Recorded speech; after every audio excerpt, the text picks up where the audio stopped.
Good morning to all. Welcome to those who are watching on YouTube, as well as those that are here. I'd like to introduce, first of all, I'd like to thank Stan Berry for doing the technology and Chris Fisher for the beautiful piano music. I'd like to introduce Sandy Bendsen. She told me I should tell you she retired from Manchester University in academic support. That's all she wanted me to say. So.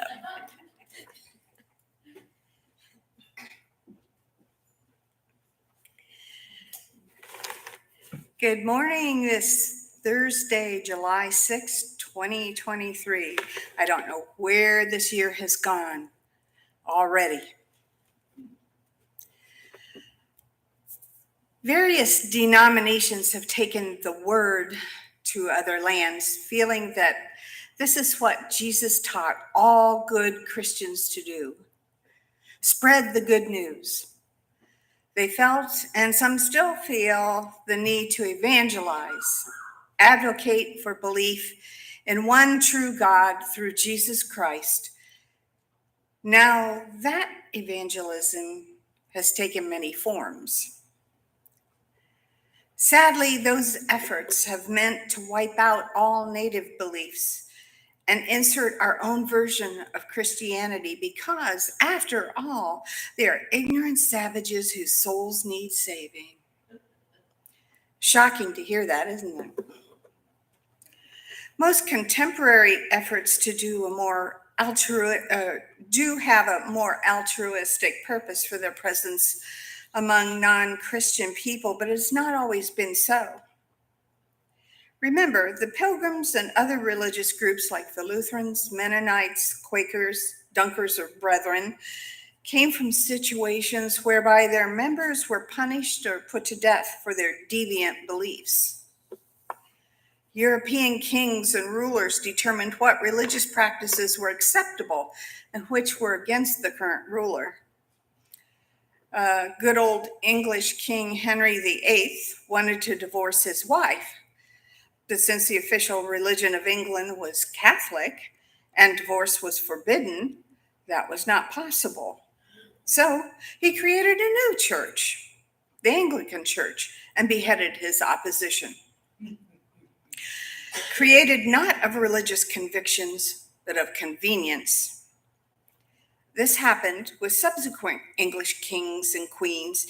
Each group, either Catholic or Protestant, felt their religion was the one true and correct way to worship God. Most were not as cavalier about their beliefs like Henry VIII. Some religious groups were tolerated but were restricted in where they lived, what their businesses could be, and that they not evangelize among the people of the area.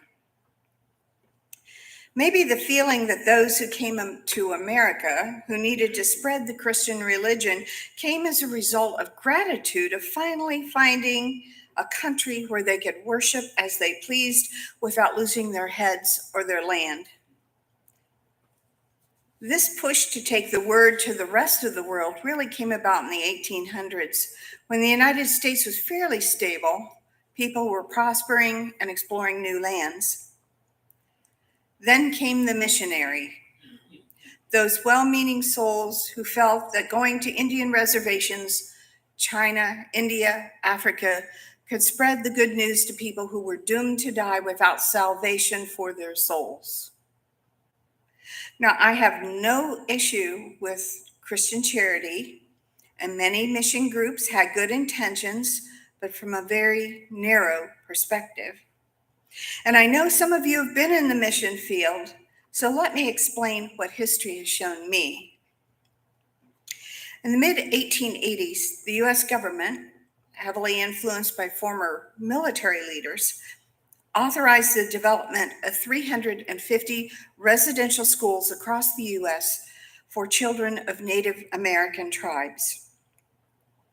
In theory, they would become skilled, educated, and good Christians. But this is what actually happened. Many children were forcefully taken from their tribal homes and families. Others were moved to these schools because their parents, not speaking English, understood they had no choice. Otherwise, they might lose what little land they had or would be penalized for non-cooperation. This is a fact. It was actually done. Here in the US, which so proudly just celebrated 247 years of independence and freedom. Indiana was the location of two such schools. One was created by a priest and a nun in Rensselaer, Indiana, called St. Joseph's School for Boys. The other was right here in Wabash County. Josiah White, a Quaker farmer, established a school for indigent children of larger cities to teach them practical living skills. When the US government offered to pay these schools $297 per year per student to take on these Native American children, they grabbed onto the chance to prosper and to make good Christian citizens of them. These children were often taken hundreds of miles from their reservations, were forced to give up native dress, wear hot, starchy dresses and or suits on formal occasions to be shown to the communities about how civilized they had become. They had to wear shoes, which they also had to learn to repair and care for, because often they had one pair of shoes for several years. They were forbidden to speak their native language, and most spoke no English, so there was a communication problem. Some were not allowed to write letters home once they did learn English, but since their families couldn't read or write English, it was useless. If they did learn English skills and wrote home a letter, it had to go through the Indian agent assigned to their reservation, and they often edited the letters, or they read the letters to the families, giving the message that the children were happy, they were well fed, they were clothed, and this was a wonderful experience.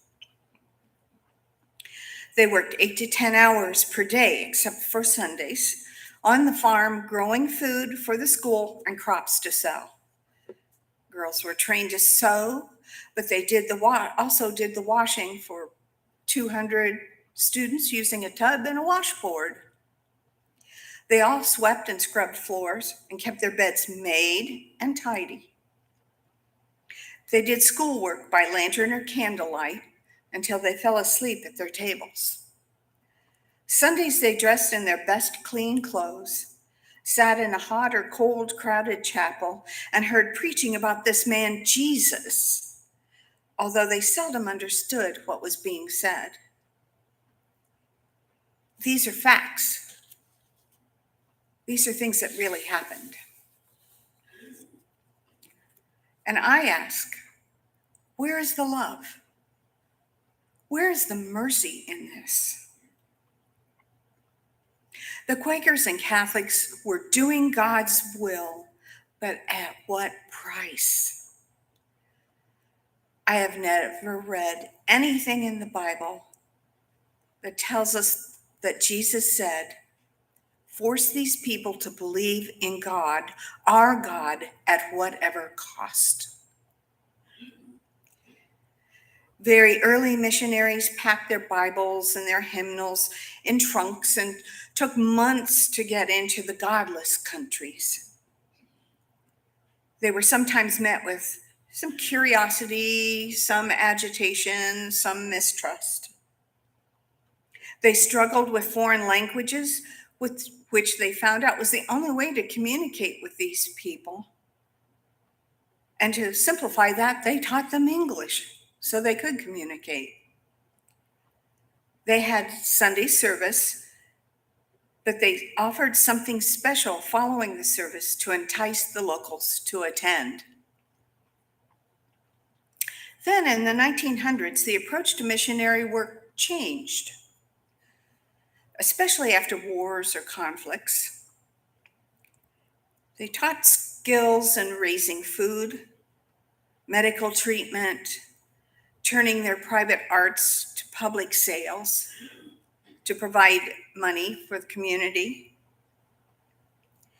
And while the practical aspects of this work went on, there was more learning the local language, opening the communication lines, and living and worshiping as they might in their own homes in the US and other civilized countries, so that the locals could see the real Jesus at work. When people finally figure out that Christianity is spread by love and appreciation for people where they are, when the good Christians understand that all humans are worthy of respect and kindness, then they will be the type of people I feel Jesus intended for them to be.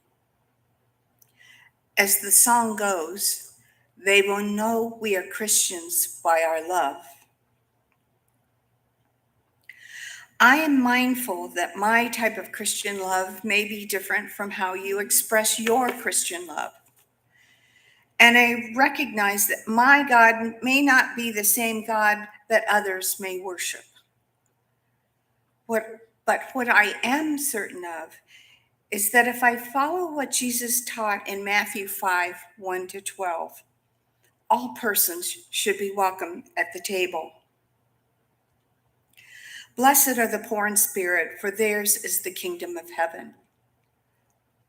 Blessed are those who mourn, for they will be comforted. Blessed are the meek, for they will inherit the earth. Blessed are those who hunger and thirst for righteousness, for they will be filled. Blessed are the merciful, for they will receive mercy. Blessed are the pure in heart, for they will see God. Blessed are the peacemakers, for they will be called the children of God. Blessed are those who are persecuted for righteousness' sake, for theirs is the kingdom of heaven. Blessed are you when people revile you and persecute you and utter all kinds of evil against you falsely on my account. Rejoice and be glad, for your reward is great in heaven, for in the same way they persecuted the prophets who were before you. And I repeat, blessed are you when people revile you and persecute you and utter all kinds of evil against you falsely on my account. I hear Jesus say, all are God's children, no matter where you are from, what you make a living doing, what you believe. You are worthy of God's love. Would you pray with me? Creator, sustainer, forgive us for using your name to deprive people of who they are. It is time to remember that despite differing beliefs, all are the family of man, and no man has a single power of God to judge and force others to believe as he. Be with us this week as we go about our lives, mindful of the purpose of our existence, to show love, compassion, and provide healing in a broken world. Amen.